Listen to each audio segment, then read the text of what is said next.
I want to let you know that we have a live stream that is going out, and that is thanks to Unifly. So, thank you, Unifly.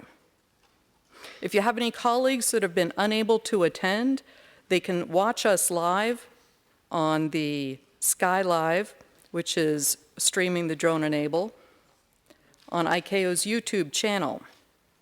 It'll also be available for viewing afterwards. Also, if you have not yet done so, there is an app for the event, or Drone Enable 3. You can download it from the ICAO Events app on the Apple App Store or Google Play Store. We encourage you to use the app. We just ask that you do silence your phones while here in the assembly hall so that you do not disrupt the proceedings. And with that, welcome up front. Thank you very much. Now, I would like to start out by introducing Mr. Stephen Kramer. He is the director of the Air Navigation Bureau, and most of the work related to unmanned aviation is dealt with within the Air Navigation Bureau. Mr. Kramer.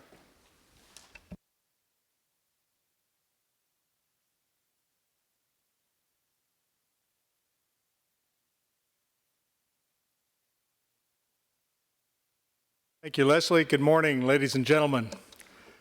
It's a pleasure to see you all here this morning, especially with our inaugural deep snow. For those who are from out of town, there was a small snow last week, but I think this is the first one that challenged the commute. So congratulations on being here on time first thing on Tuesday morning. I'd also like to express the regret of the Secretary General for not being able to be with you here today. She is otherwise disposed on mission in Africa, but she is fully supportive of the work that we're doing here, and in fact has been a champion for ICAO's early involvement with unmanned aircraft. So it's my pleasure to address you here today on her behalf, to join you on this important event, our third Drone Enable Symposium. One of the aspects of this work that we continue to find impressive is how fast these activities and capabilities have evolved. When we think about today's drone capabilities and those that are being developed, whether they be cargo deliveries, humanitarian operations, UAS traffic management, or urban air mobility, it's inspiring to see how far the industry has advanced in such a short period of time. This incredible expansion would not have been possible without the active participation of industry in all of its forms. Academia, international organizations, the states of ICAO, who have all joined together to address the challenges that inevitably arise when we work to standardize and optimize such rapidly developing innovations. Given the speed of these development activities and the number of stakeholders involved, ICAO's mission to ensure global harmonization of the various solutions being explored is now more important than ever. I'm sure by now we've all seen renderings of industry visions of package delivery drones flying in and around cities and essentially to your home, electric vertical takeoff and landing vehicles, eVTOL aircraft, carrying passengers above congested roads. But if these concepts or something similar are truly going to become a reality, safe, efficient, and a responsive reality, we still have a tremendous amount of work ahead of us. This will include the development or adaptation of numerous regulations, validated technical solutions, development of new guidance material for the various sectors of the industry, and the provision of the training required to ensure such capabilities are deployed safely. As many of you know, since last year's Drone Enable Symposium, ICAO has held the 13th Air Navigation Conference, the 40th session of the Assembly just last month. These were both crucial events for the planning for ICAO and its 193 member states, and also a large number of international organizations who interact with the regulatory community, working to establish a high-level set of recommendations regarding ICAO's future work and the worldwide policy and priorities of the organization for the upcoming triennium. The topics of UAS, UTM, and RPAS featured prominently at both of these events and resulted in a renewed call for ICAO to continue its leadership role in developing operational solutions and guidance, particularly focused on the regulatory approach to those solutions. The provisions are urgently needed to support the safe and coordinated integration of unmanned aircraft activities, unmanned traffic management, and urban air mobility, particularly in urban and suburban environments, and in the vicinity of aerodromes. 3 years ago, the 39th session of the Assembly previously expressed broad support for ICAO to exercise a leadership role in the development of standards and guidance material for the harmonization of regulation on UAS that remained outside of the International Aviation IFR framework. As such, work has been underway on UAS traffic management, on model UAS regulations for national implementation, as well as on guidance material for humanitarian UAS operational authorizations. ICAO continues to look outside the box with regard to finding innovative solutions for the UTM construct. While recognizing the need to integrate these new services with traditional aviation, the environment where UTM will be operating and most of the aircraft within those environments will decidedly not be traditional. New technologies are being introduced that provide for new solutions to be considered for this rapidly evolving segment of the aviation sector. Among the deliverables resulting from this work is the publication recently of key UTM guidance material in ICAO's Common Framework with Core Principles for Global Harmonization. I'm not sure who gets the prize for that title, but it's for those of you in the business, it means something. For those outside, they'd look at me like the RCA dog. This UTM framework, which is on our website, was a direct result of the submissions and presentations provided by states, industry, international organizations, and academia during the first two drone-enabled symposia. I'm very happy to report that ICAO has also developed and published Model UAS regulations, which provide a template for those states needing regulations for the safe operation of unmanned aircraft weighing up to 25 kilograms. The intent of these regulations is to provide a regulatory model for the so-called open and specific category of UAS. The regulations will soon be supported by advisory circulars, all of which will be or soon will be posted online on the ICAO website. We encourage states to utilize these regulations as well as to provide us with feedback, both on the regulations themselves as well as on their implementation. That experience will shape future work relating to standards and recommended practices. Now, just to be clear, the material developed is not about how to develop regulations. It is instead actual regulatory text that can be adopted and implemented by states to facilitate the safe and effective operation of these kinds of UAS. ICAO has brought together lessons learned and best practices from member states, international organizations, and the humanitarian industry as relating to UAS operations for humanitarian aid and development, as well as for emergency response purposes. The resulting guidance material will enable civil aviation authorities to streamline the consideration and authorization of life-saving operations, and with particular focus on responding to contingency and emergency situations. ICAO's work on UAS supports the No Country Left Behind initiative and is aligned with several of the United Nations Sustainable Development Goals, which we and several of our partners in other UN agencies are focused on. Lastly, ICAO continues to develop standards and recommended practices, procedures and guidance material that will serve to facilitate the integration of remote piloted aircraft system into international IFR operations. In addition to the work already completed on ICAO Annexes 1, 2, 7, and 13 to the Chicago Convention last year, this year the RPAS panel delivered the initial work on airworthiness, Annex 8, related to remote piloted aircraft airworthiness requirements, and Annex 10, aeronautical telecommunications, relating to the C2 link requirements. This was an enormous step forward in the development of global standards, and those standards are now with the states for their review and comment prior to the final review. Many more proposed SARPs will be forthcoming, including the next few years as the RPAS panel and other expert groups progress material for the complete RPAS regulatory framework.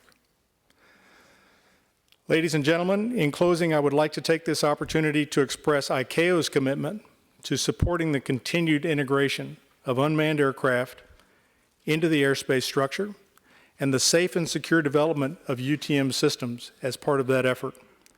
The potential for development of unmanned aviation is considerable, and the challenges to be addressed will require our collective efforts. As always, the continued cooperation of all stakeholders, including regulators, with the industry, will be essential to ensure that this emerging activity yields its full benefits. ICAO recognizes and continues to affirm its role to facilitate the harmonization of global regulatory support for these activities.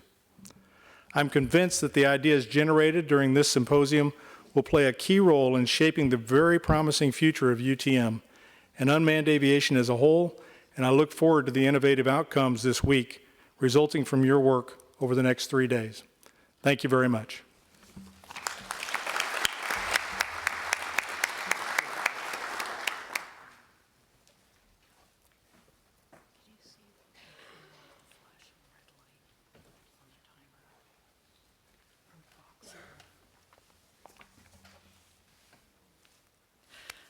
All right, thank you very much, Steve.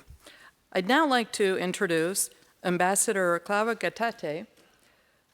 His Excellency is the Minister of Finance, he is the Minister of Infrastructure in Rwanda. He has previously served as the Minister of Finance and Economic Planning in Rwanda, along with being the Governor of the National Bank and as Ambassador to the United Kingdom, Ireland, and Iceland. And for his complete biography, I encourage you to visit the Drone Enable app that I've already mentioned.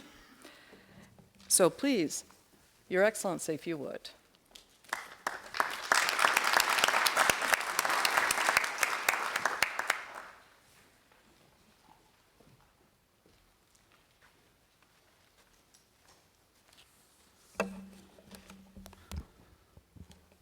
Mr. Steve Kramer, the Director, Air Navigation Bureau, distinguished delegates, ladies and gentlemen, I wish to extend the greetings from our President, His Excellency Paul Kagame. I would like to start by thanking ICAO for the invitation and giving me this opportunity to share Rwanda's story towards operationalization of unmanned aircraft systems, more specifically drones. Rwanda is a small landlocked country located in the eastern central part of Africa. After experiencing the worst human tragedy one could ever have, the 1994 horrendous genocide against the Tutsi, we had to find our compass to move forward. Our country, under the auspice of the President, made 3 choices: staying together, being accountable, and thinking big.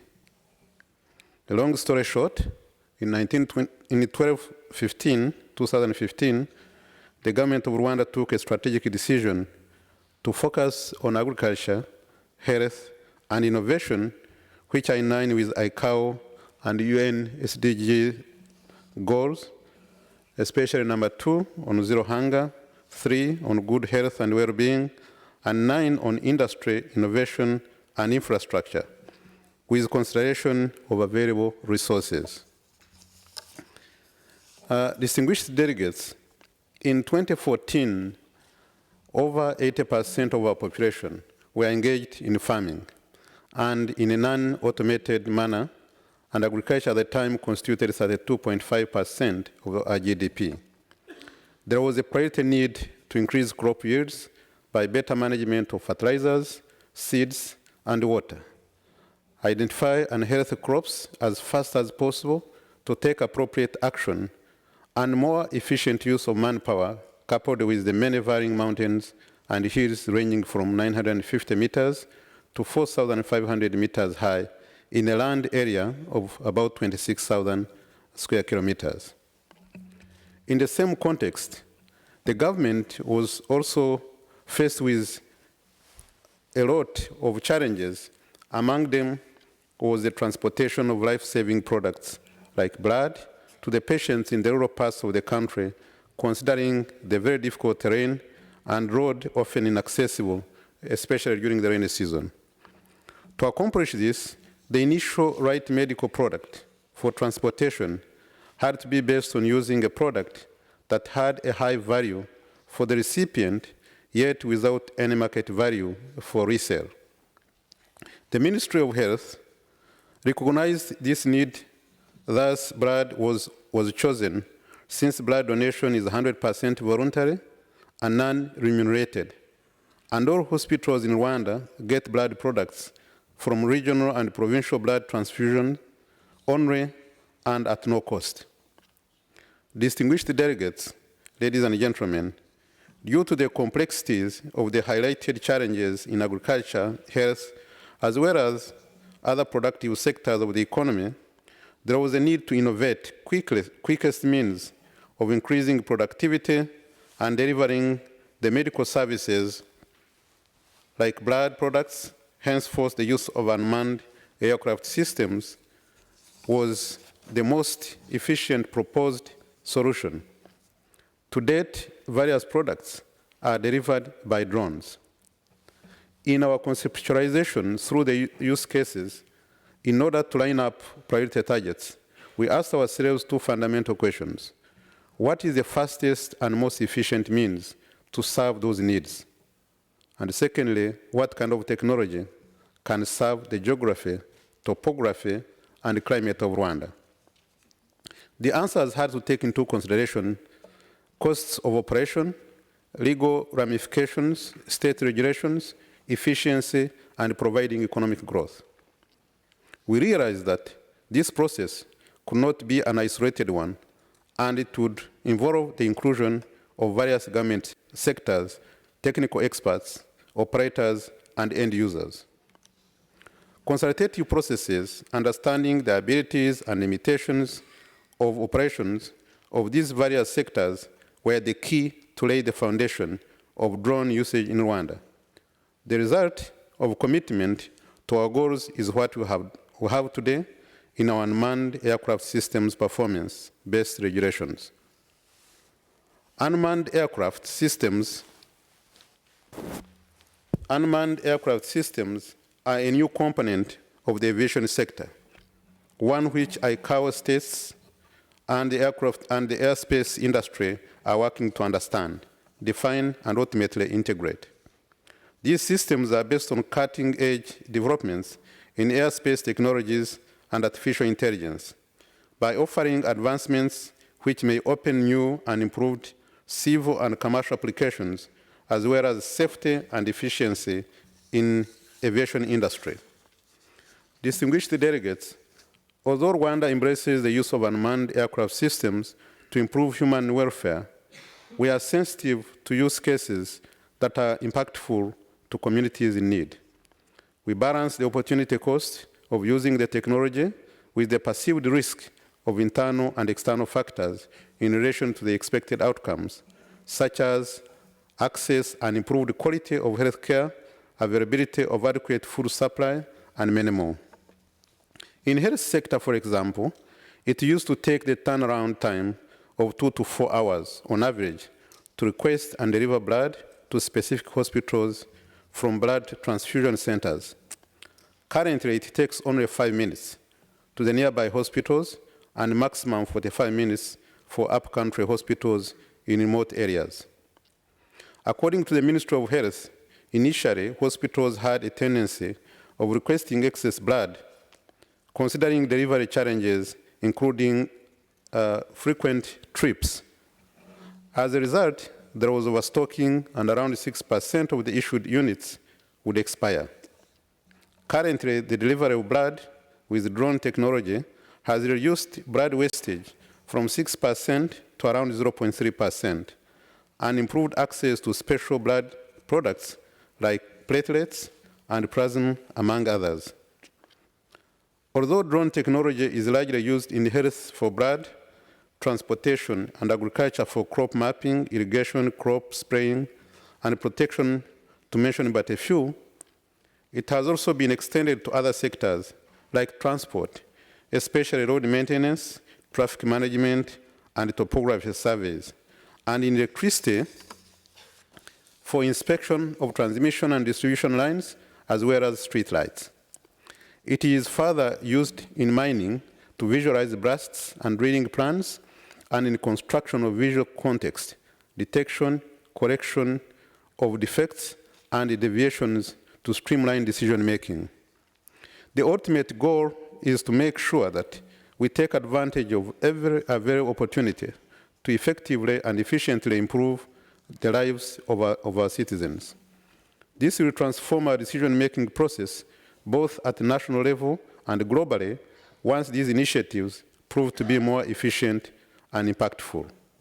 Distinguished delegates, ladies and gentlemen, during the first meeting of the Air Navigation Commission's 169th session on 12th April 2005, the Secretary General was requested to consult selected states and international organizations on procedures to handle present and foreseen activities related to operations of unmanned aerial vehicles. It is clearly seen that ICAO has made every effort to bring together all stakeholders to prepare for this disruptive technology. Subsequently, a lot of progress has been made, such as the drone regulations workshop held in Kigali, Rwanda, in October 2017, and the recently concluded ICAO Innovation Fair and World Forum during the ICAO 40th Assembly, just mentioned but a few. I want to congratulate ICAO for the continuous effort to coordinate activities towards safe integration of unmanned aircraft systems into the aviation industry through organizing such a symposia. Rwanda, as a contracting state, is an active participant in most of the efforts coordinated by ICAO and is committed to adhere to the requirements and embrace the emerging technologies for the good of our citizens. The government of Rwanda has set policies and institutions such as innovation labs to encourage emerging technologies. In line with the policies, Drone Steering Committee and a Technical Advisory Committee were established with the objective to streamline the strategies and operations of implementing the unmanned aircraft system in the country. This mechanism allowed room for prototypes, trials of the technology while maintaining safety, security, and privacy of the public at an acceptable level. Since the beginning of the unmanned aircraft system use in 2016, Rwanda has registered positive results with no reported safety and security issues over the three-year period. It is important to note that there is still a lot of work. There is still a lot to work on to streamline the unmanned aircraft system industry regulations. We will continue to participate with other global initiatives aimed at improving the regulatory framework for the unmanned aircraft system and introduce performance-based regulations as the technology matures. Currently, the drone technology operator, the Zipline, which is a US-based company, covers 60% of hospitals for transfusion services, with a plan to reach 100% by December 2021. It is important to note that this drone technology is 100% operated by Rwandans and is being expanded to Ghana, Ethiopia, and East African countries with the assistance of our team. Distinguished participants, ladies and gentlemen, as I conclude, allow me to say forums like this that bring together multidisciplinary experts from across the world are key to the harmonization of standards for the aviation industry development. The effectiveness of these discussions will highly depend on collaborative decision-making between the industry, regulatory authorities, governments, and the International Civil Aviation Organization as a focal point.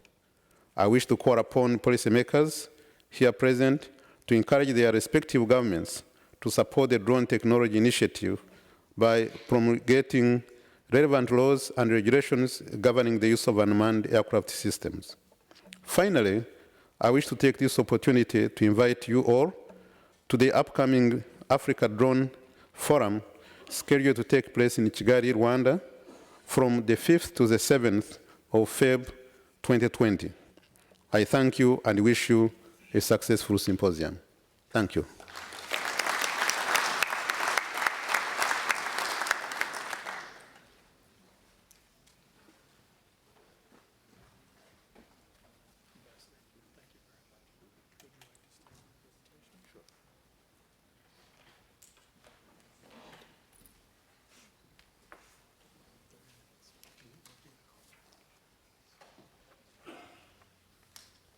We'll get it later.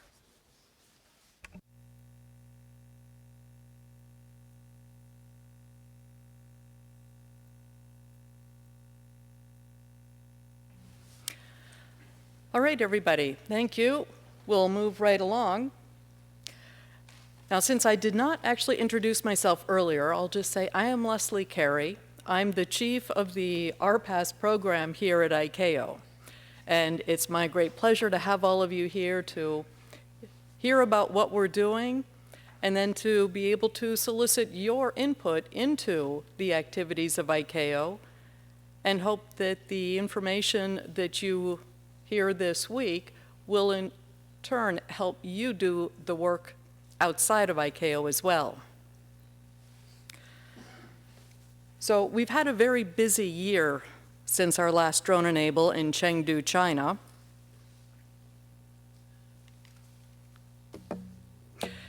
As Mr. Kramer mentioned, we've held both the Air Navigation Conference and the 40th session of the Assembly.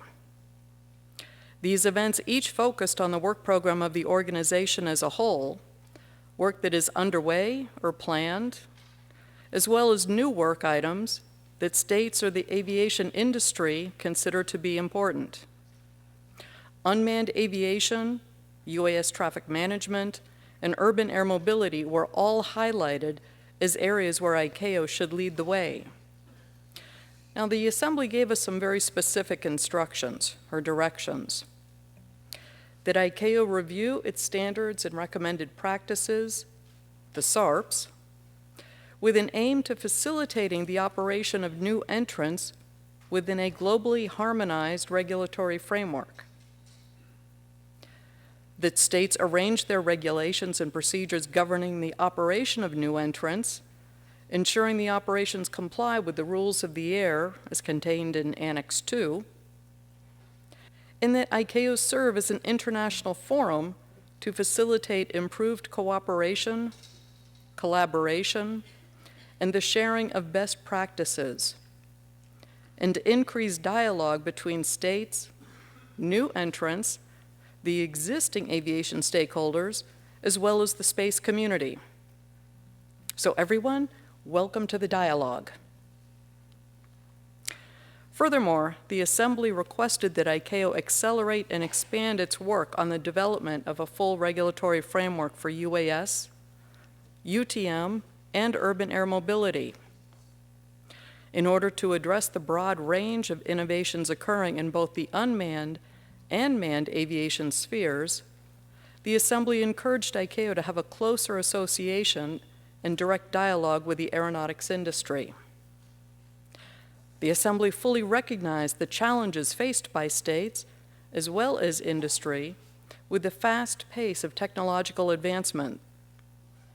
In order to reap the optimal benefits for the whole aviation ecosystem, it was noted that the integration of these technical advances should take place within the ICAO framework of principles and policies.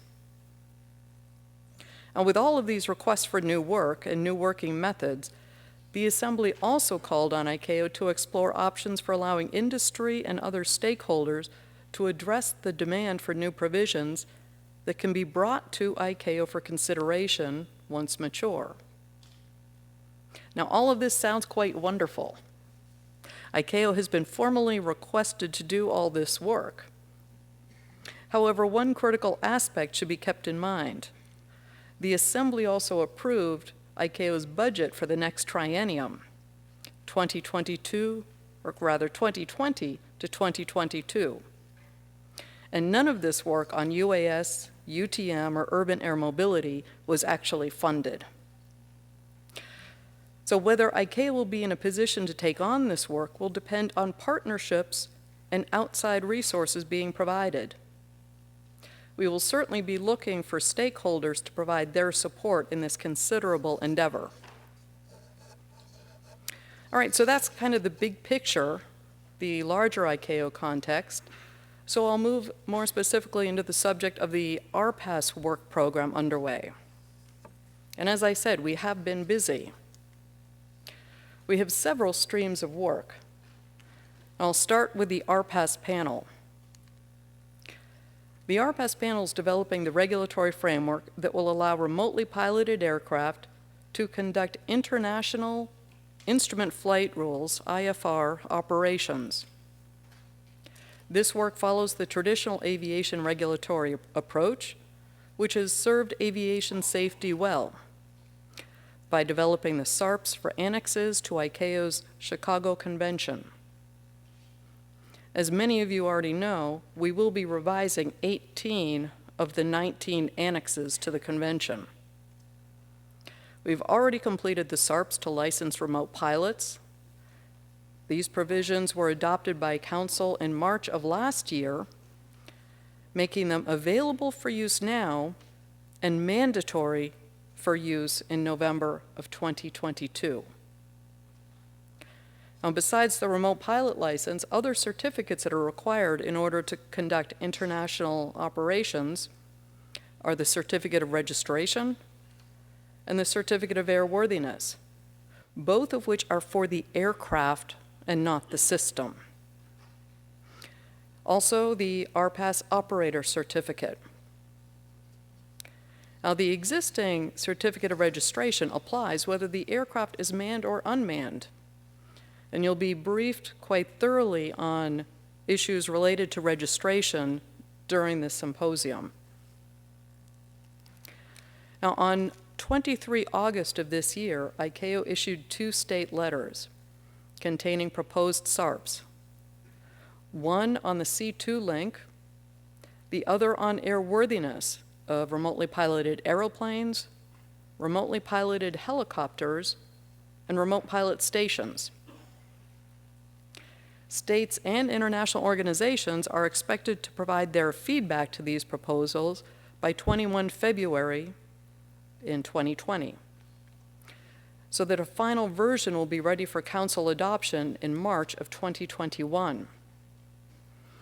This work is all being conducted through the formal ICAO standard making process. Now, the RPAS panel is also hard at work developing the provisions for the RPAS Operator Certificate, and we expect the panel to deliver their proposal in March of 2021, after which the material will be finalized through the same formal standard making process. Other critical topics are also being addressed: air traffic management, detect and avoid requirements, operations at aerodromes, human factors, safety management, flight data recording. Now, some of these topics are led by other expert groups under the Air Navigation Commission, but they're all being done in collaboration with the RPAS panel. Additionally, we have aviation security, environmental protection, legal frameworks, that are all being handled by expert groups that report to the council. Now, together, these all supply the requirements for, or to align international RPAS operations with those of traditional manned aviation. Now, ICAO's work on RPAS is funded. However, due to the constraints in the ICAO budget, there will be adjustments to the work program, some of which have already been initiated. And this has had a direct effect on the ability for the RPAS panel to meet its original anticipated timelines. We have had to reduce the number of meetings that the panel is holding each year, but in spite of that, we are anticipating that we will have the SARPs, at least across the board of Phase 1 and the 18 annexes, ready in November of 2026. So that is a long development period, but rulemaking is never quick if it is going to be done well. Now, we also have the UAS Advisory Group. After the coffee break this morning, you will be briefed on work of the advisory group with its focus on UTM, as well as the UAS toolkit. You will also hear about challenges that have been identified with the use of 1090 megahertz and 24-bit aircraft addresses for ADS-B, as well as developments that support the aircraft registry network.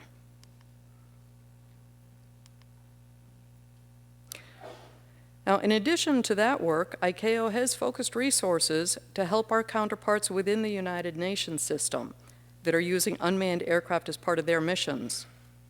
The World Food Program, World Health Organization, World Bank, the International Atomic Energy Agency, as well as peacekeeping missions, have all incorporated unmanned aircraft into their operations, either directly or through contractual arrangements.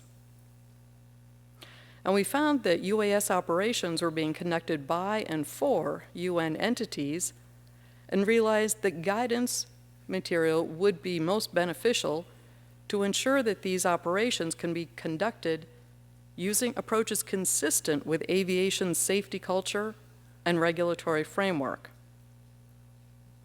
As the UN Specialized Agency for Aviation, and in light of the considerable benefits of the operations, we felt it was incumbent on us to develop guidance material for humanitarian aid and development operations.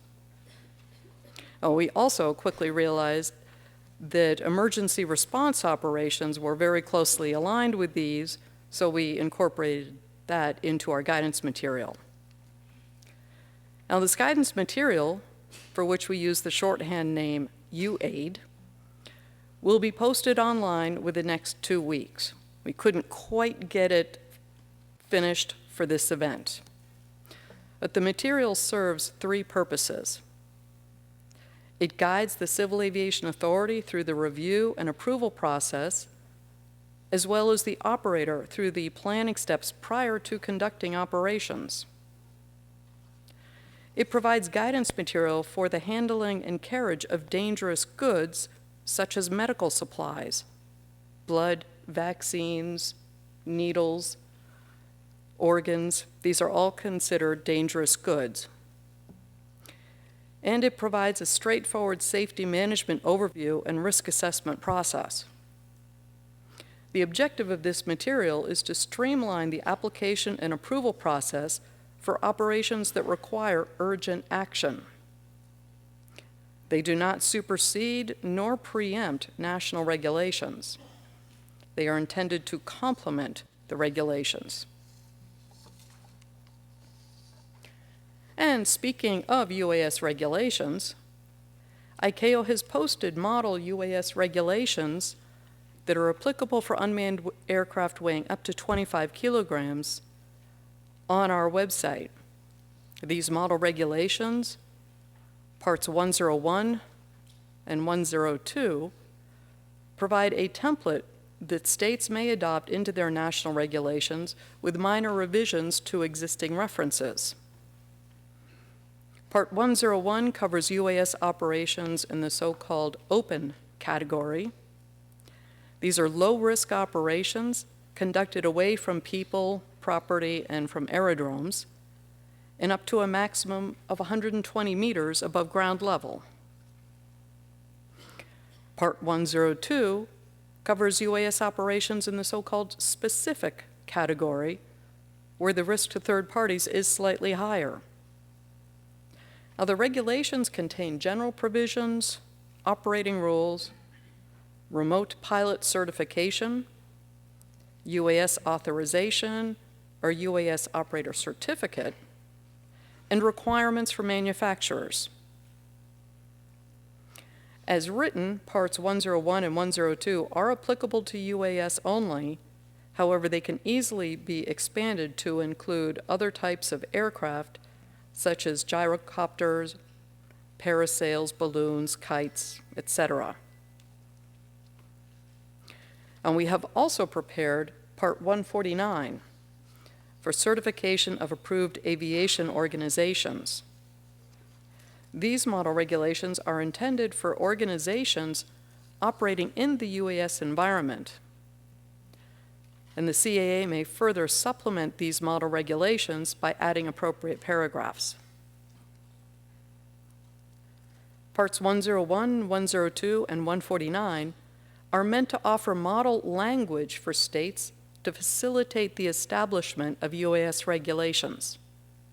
They are not intended to be prescriptive, mandatory, or construed in any way as to preempt individual states' legal structures. In developing these tools, it was recognized that the specific national legislative requirements might not be the same for all states, and therefore the states are free to adapt the model regulations as appropriate to meet their specific needs. These model regulations do not supersede or replace applicable annexes to the Chicago Convention either. Also, whether the clauses included in these documents should have the force of primary legislation, speaking to you lawyers, or secondary legislation, meaning regulation, decree, or decision, remains a matter for each state to decide in light of its existing domestic legislation. Now, the ICAO model UAS regulations will be accompanied by advisory circulars and tools to support CAA personnel in the implementation and oversight of UAS operations. These model regulations are available for download on ICAO's public website, and I encourage you to have a look, and in cases where you happen to be from the regulatory side, consider the adoption of these regulations. Now, we welcome your feedback on the content as well as the associated advisory circulars and tools through the end of February of 2020. So essentially a 3-month window where we do appreciate comments being received. Now, I want to take this opportunity to thank the civil aviation authorities of Vanuatu and New Zealand for sharing their experiences and regulatory material with us. They served as the basis for our model regulations. We have further supplemented the examples with material from other states, including Australia, Canada, and the United States. Now, another of the topics that has been raised to ICAO is the protection of manned aircraft from drones. Multiple disciplines have a role to play in developing appropriate mitigations, including contingency procedures for when an incident occurs. So this work is being discussed. We also have outreach activities underway to further support implementation of the ICAO SARPs, or model regulations. So we look to develop training material. We previously conducted a significant number of RPAS workshops, including the one in Kigali, where we were looking to assist regulators in understanding how the existing aviation regulatory framework should be applied to UAS by looking at various operational scenarios. We're now developing a course to be taught at aviation academies titled The Fundamentals of Unmanned Aviation. The course will provide mid-level managers of civil aviation authorities the understanding they need to transform their CAA from its traditional manned aviation focus into one that can include the breadth of unmanned aviation, regulatory, and safety responsibilities. And this course will be complemented over time with others that delve into specific areas. Once the comment period on the model UAS regulations is closed and final adjustments are made, we will look for ways to provide training on these as well, and they will include guidance material for the humanitarian and emergency response operations. But for all of these outreach activities, it'll be very challenging for us to conduct these without outside partnerships and sponsors. So if you're in a position to be able to assist with these, please take note. So what's coming this week? This year, we decided to add a third day to Drone Enable. Previously, we've only had 2 days. This year, we decided to have 3 days so that we could focus on some specific issues that are pertinent to UAS operations, but are not necessarily directly part of UTM. We also wanted to have a look at industry successes that have followed from the first 2 symposia. As such, tomorrow afternoon, we will hear about developments related to remote identification of unmanned aircraft. Thursday morning, we will have an opportunity to learn about operational experiences from Vanuatu and Canada.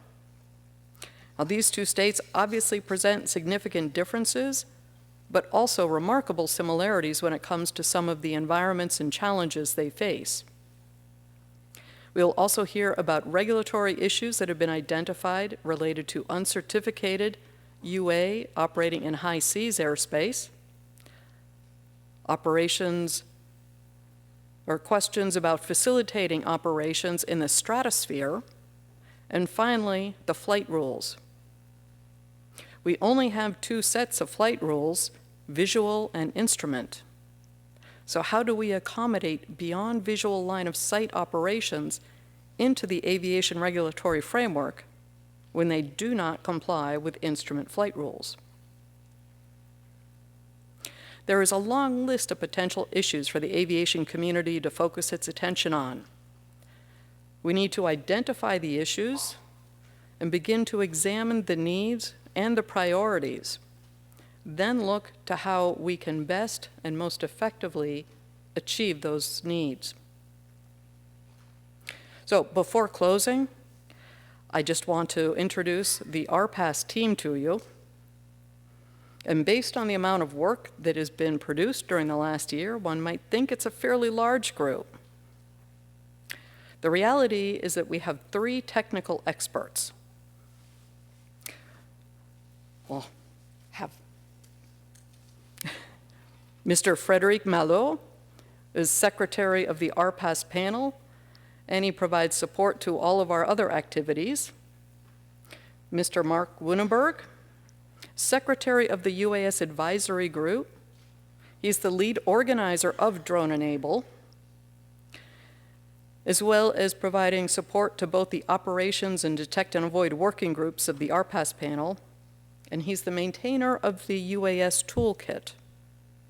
And Ms. J.C. Shine, secretary of the Task Force on Humanitarian Aid and Development, author of the Model UAS regulations, advisory circulars, and the related tools, and provides secretariat support to the RPAS panel. Another critical member of the team is Miss Leah Hanrahan. Leah has led all of the logistical efforts for Drone Enable. So to the 4 of my RPAS team, thank you very much.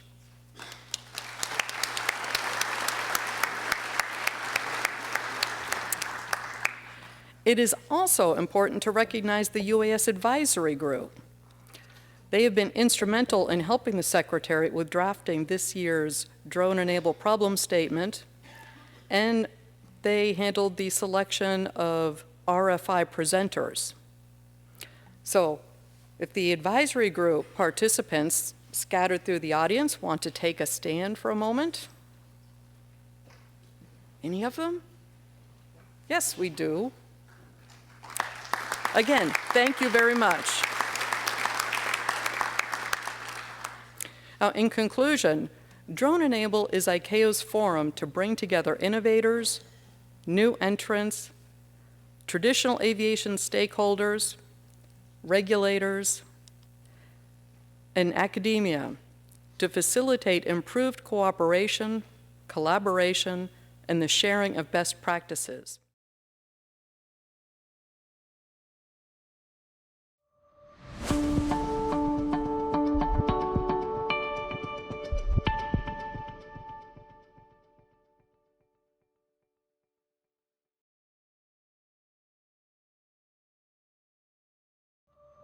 Frameworks, and to determine the best path forward.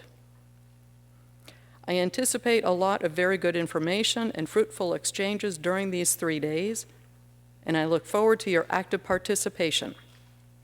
Thank you.